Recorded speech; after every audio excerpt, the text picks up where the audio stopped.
All right, guys, it is Friday, and I'm excited because we're wrapping up the African Custom Knives Virtual Blade Show. As you guys may have tuned in over this past week, we started last Friday, and there was just too much to get into a virtual blade show to get into one weekend.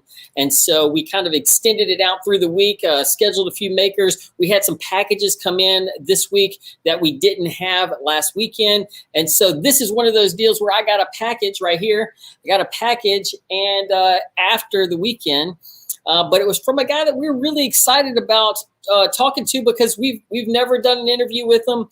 We just added him maybe less than about a month ago to our website, and some of you guys have been contacting us about it and wondering, hey, who is this guy? Well, let me introduce you to Mr. Mitch Clark. How are you? I'm well, thanks. How are you? Fantastic. We are doing great. And as you may have heard and probably seen a little bit of feedback, I mean, there's some guys looking for the next batch of knives. We sold out of the first one really quick, right? And we got new knives from you. But before we go into knives, let's get some background. I mean, some of these guys you're new to the scene. You look fresh. I'm just going to be honest. You look like you just got out of school. And you probably have not had the experience that some of these other makers have. So tell us how you got, how about this? How about you first tell us how old you are? I'm 26 years old. 26, man. I honestly think now I do know Willem Steenkamp's son, who's a teenager, is making knives, but he's got a dad to help him and do that sort of thing. How did you at 26 years old start making custom knives? I think I started when I was 16, had a go, and when it turned out terribly, I tried again and did that again and again. And then maybe 3 years ago, I attended my first show just to have a look and see what the guys were doing, and that's where I met Lawrence Prinsloo. And he helped me out a bit, and then a lot of research on the internet and a lot of hours, and now I'm here. So first show, you said Lawrence. I'm assuming it's the Durban Easter Knife Show. Correct. Yeah. Love that show. Great show. In fact, it was the first show that I went to in Africa before I even to the Guild show or anything. The Durban Easter Knife Show, and it's a rather smaller show, but great knife makers. Good traffic. I mean, it was actually a great show. First time we went was a few years ago. Okay. And so are you close? You live close to the East Coast, or where are you located in South Africa? I live about 40 minutes from Durban. About 40 minutes, real close. So you get there, you meet Lawrence. Did you go there just to see the knives, or did you go there to sell some knives, or what? Just to have a look. I've held 2 handmade knives in my life that weren't mine, and one was Lawrence's, and another one I didn't know the maker, so I'm working off of. Yeah. So you meet Lawrence. He starts talking to you about knives. What do you do next? Do you go and visit and take a lesson from him? And what happens? I went to his house, had a look at his shop, and learned quite a bit just from looking at setup and that kind of thing. And then he lent me a few books, which I photocopied and then studied. And now I'm trying to compete. Well, that's good. And so you went to school for something, I guess. Are you were doing something before you started making knives? What is your occupation? I majored in financial law. So that's what I was busy studying while I was learning to make knives. So that's a little bit different than knife making. It's not like yeah.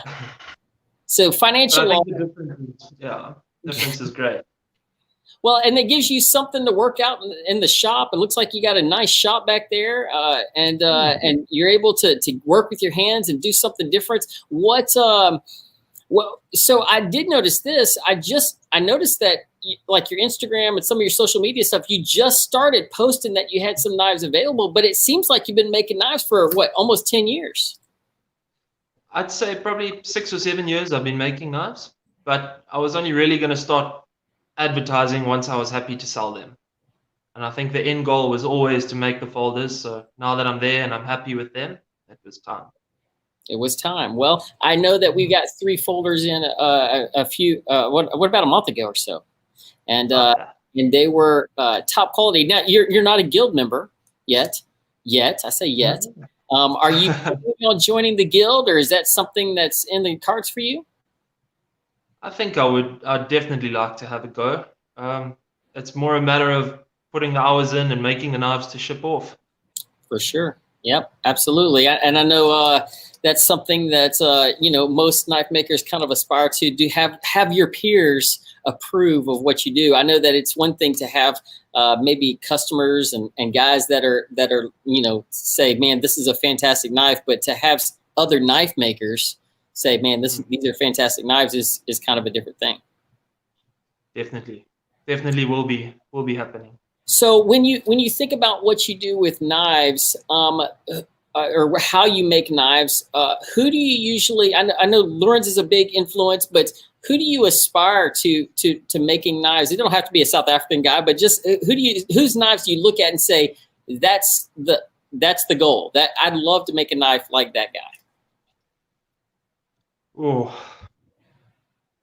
I think anyone that's on those Knife Treasures website, any of those guys are really up there, and that's the goal at the end of the day. Well, I know that's you're going to find your own thing as you go, and I know this. I know that some of the knives that we looked at previously, and some of the stuff that I've seen on your social media, you definitely have a theme. You have a look. You have something that kind of starts giving your knives a little bit of you look at it and you say, oh, I like that. That's something different. That's something that nobody else is necessarily doing. Although most knives cut, right? Most knives have but you can look at certain aspects and say, oh, well, I like this theme. Definitely. That's where most of my hours goes, into designing them rather than actually making them. Yeah. And I'm fussy about that. So about how much time do you spend do you have a full-time job, or is this part-time to do knives right now? I work full-time, but this lockdown has given me a great opportunity to make noise during the day and then sit in front of the computer at night. So it's been good. Well, I think that's where we're getting in here. I know that you had some lockdown, and I'm gonna switch it over to this right here. Let me swap it around. I got a shipment right here, and but tell us about the lockdown as I'm opening up this package. Tell us about how the lockdown's been affecting you guys in South Africa. Oh, I'd like to say I'm quite proud of our country, actually. We've all worked together really well, and we're hoping to hear that there'll be a downgrade this weekend, which will mean that we're allowed to do a few more things again. Right. So so a lot of the guys were saying that they're working from home, and it sounds like you're doing the same, and able to have some good time. Now, one of the issues that I know that some of the knife makers have is they're having like blackouts, like electricity will just cut off, and I mean you just don't have any electricity to run machines and stuff. It absolutely is a problem, and we do struggle with trying to have a consistent electricity supply, but if you learn to plan around it, you'll be okay. Well, good. Well, I know that that's something that most Americans probably don't know anything about, and so for me to say that on live for some is just they have no clue that what you guys have to work around just to make sure that you can like if you're in the middle of grinding something, electricity goes out. I mean, man, that's rough. Absolutely. Yeah. Especially if you're probably trying to do some use the oven for heat treating or other things like that, right? The generators are around for emergencies. Yeah, I'm sure that everyone has to have one. Now I have here 1, 2, 3, 4, 5, 6. Customs didn't take anything. This is all you sent 6, right? That's perfect. Yeah. Well, this is let's open them up. Let's see what we got here. Now I do notice something different. These boxes were not with the last ones, but I like the little boxes and the way that they're kind of set up. Did you make these, or do you have them made, or? No, I bought them just to try and look after the knives during shipping. That was the main idea. And then pouches inside there to keep everything safe. Yep. Well, you want to keep them safe, especially we already had one of the boxes that we opened up, and Customs had opened up one and let it just rattle around inside the bag, and it got dinged. And you know how that happens. All Absolutely. right. So this is, I guess it's the same model that we had previously, because it's, but it's got a little bit of differences to it. I noticed already there's a little bit of differences. One being that lanyard holder right there at the end. This one is a little bit different to the ones you had previously. One of the first flippers I started making. It's a little bit bigger too, it seems. Just a hair. Or maybe not. Yeah. So you've got almost like a little recurve part right here where you're doing your grind. Yeah. It's almost like a Tonto, but it's got that deep belly, and then the recurve right here, right? Yeah. I like the way it looked. That slight recurve and good flip. You using bearings? Yeah, all running on caged stainless steel bearings. A little touch right there that you guys might see. Look, Clark right there. That's where you put your name. Good lines all across the back. Good centering. If you guys can see some of that. It looks like blasted titanium bolster. Correct, yeah. And then some swirl carbon fiber. And then I also noticed that you've changed the pocket clip a little bit. I think I'm changing with every knife I do, just to try and figure out what I prefer and Sure. learn a bit all the time. It's got good tension on that, so I mean that's good. I mean I like it. Little changes. I like it. All right, so there's number one. I'm gonna set this aside right here. Now you need to know that I also had an email last night. I guess somebody anticipated you being on the show, because they said, when are you going to get some more Mitch Clark knives? I was like, I got you. Hold on one second. And so, all right. So this is another one right here. So it looks like you're utilizing some Nebula Damascus right there. And some sneeze wood. Yeah, and sneeze wood. This is a Nebula on the back space, as well as the pocket clip. Now, okay, this is not a flipper, but it has a thumb stud. Now, I will say this. My reaction to the thumb stud is this. You know what it feels like is a gun safety. Do you shoot guns? I do. And this is just my notice as I'm hitting right here. It's kind of, if you can see it, it's a little bit angled. I don't know if you can kind of see that. A little bit angled, and it's like you're pushing. You just have to barely just touch it, and it just flies out on that. But yeah, it almost feels like you want to push it, and it's a safety. And a little bit on that same lanyard holder right there. Yeah, you could tell that, like the pocket clips, you're kind of figuring out which way works best for you, I'm assuming. Also, this sneeze wood, so you guys know, really good wood. You can definitely see some striations in it, and when you polish it up, it just looks great, fantastic. Now this is more of a, I didn't say this at first. This is more of a drop point. Just a standard drop point. Is there a special name you call that? No names yet. Just make them, and if I like them, then I ship them to you. Well, I also noticed that one of the things we noticed about some of the other knives is that they had this little, almost like a false, a false edge at the top, but it's really kind of an apexed, blade on the very top of that knife. Just to try and add a little bit more to it. Flat on the top is a bit boring. There you go. I like it. I like it a lot. All right, let's look at the next one. Now, do you have a family? Are you single? I do have a family, but I'm not married or anything like that. Yeah. Awesome. Well, we visit a lot of the guys when we get out there and meet some of their family and kids, and you know, it's I like don't have children. I've got a sibling and parents. yeah. Some of these guys, some of these knife makers, though, most of them are older. You know, I mean, for you being, I don't know very many of the other guys that are in their 20s that are making knives, especially at this quality.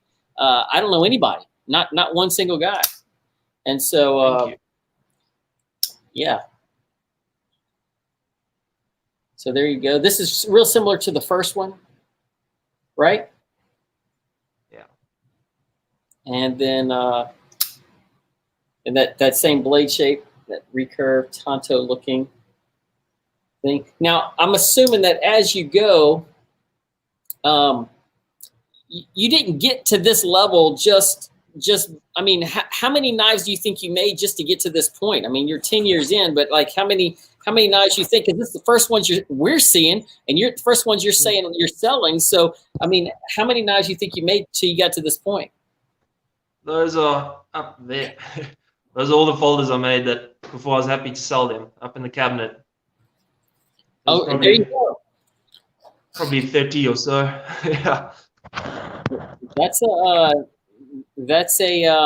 lot of knives. I mean, you know, and to do that, I mean, it's taking you a lot of time, I'm sure, and effort and knowledge and learning and growth to get to this point.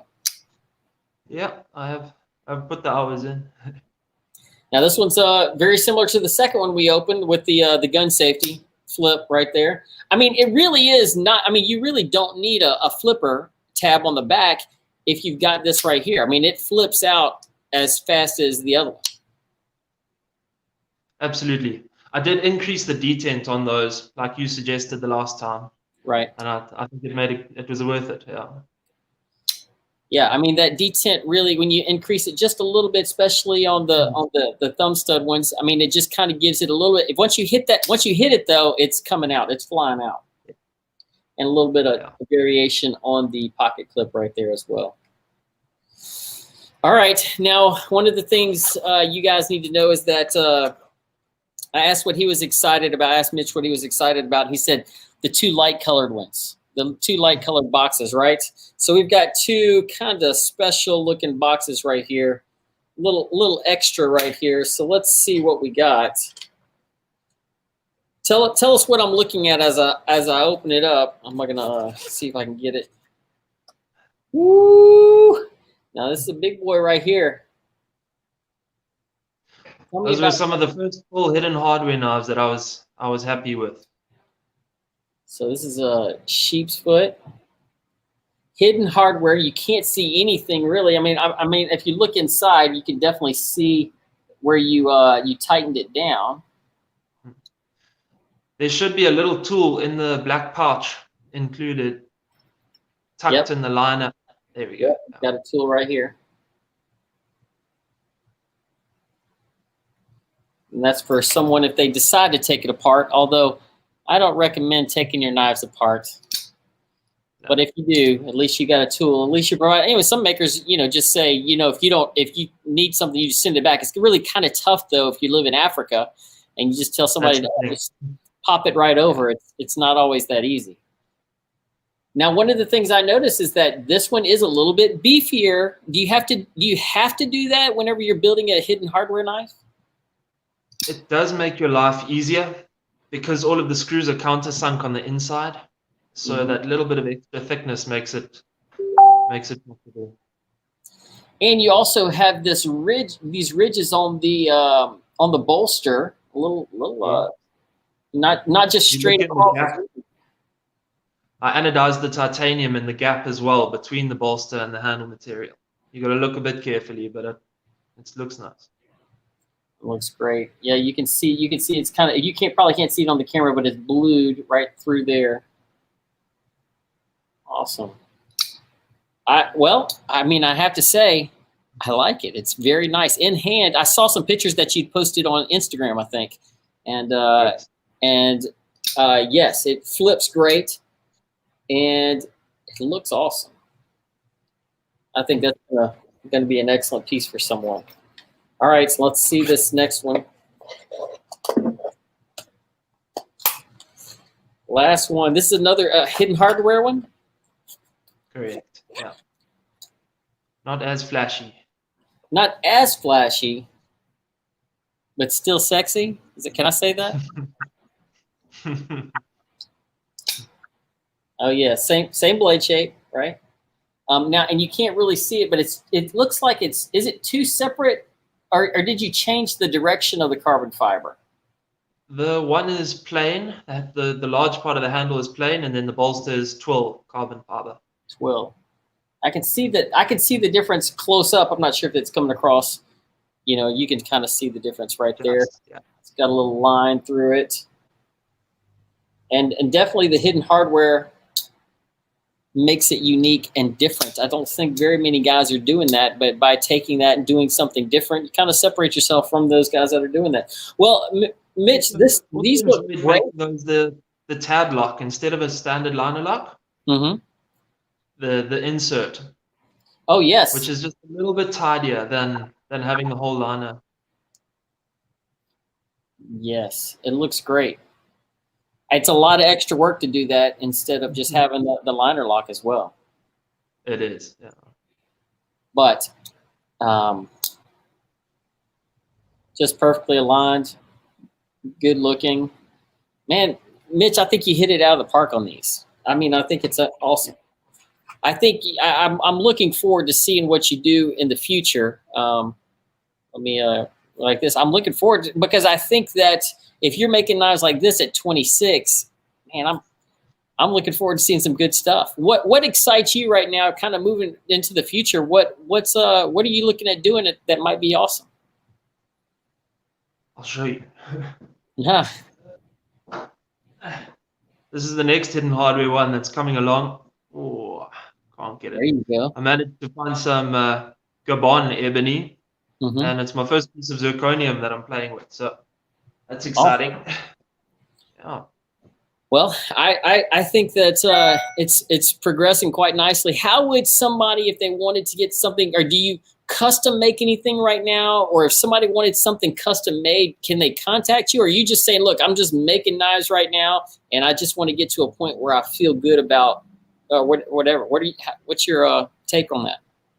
Yeah, at the moment, I'm not taking orders. I'm still changing everything too much with every knife to be able to promise something to someone a certain way. So for now, it's just I'll sell them with you guys. Photos will be on Instagram, and people are welcome to send me a message and ask if they're curious. But that's how it'll work for now, I think. Well, good. Well, we want to be able to help you and support you. Let us know when you got something awesome coming up. Maybe we'll do another live feed with you, and you let us see some of the exciting stuff that you're doing. Thank you. I appreciate it. Yeah. Well, I hope everything is you continue to stay safe in South Africa, and that if there's anything that we can do for you, let us know. But guys, I think that you are going to be excited to see these. I'm going to try to get them up on the website in the next few days. I'm going to try to get them up today, but I don't know that it'll happen. But it is Friday late in the evening for you guys. You're probably going to be heading in soon, right? It is. It is close to dinner time. Yep. Well, heading into the weekend. Hope you have a great braai. Thank you. Good word. And then we are looking forward. This is what we'd like to do. We're looking forward to maybe next year not having just a virtual blade show, but maybe having you at the blade show in Atlanta. That'd be awesome. That'd be fantastic. Really. Yeah. Well, good to have you, Mitch. We're looking forward to seeing more stuff from you, and I hope you have a great evening. Thank you.